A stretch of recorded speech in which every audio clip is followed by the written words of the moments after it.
Here I have OUKITEL OKT1, and today I'm going to show you how to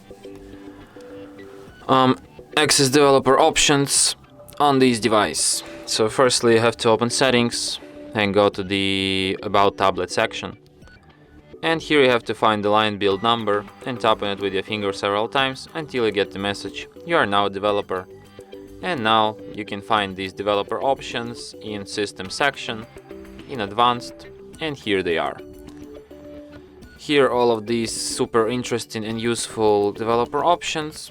You can also disable them here, and after that they will disappear from the settings list, as you can see.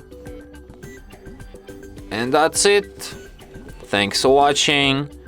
If you find this tutorial useful, don't forget to hit that like button and subscribe to our channel.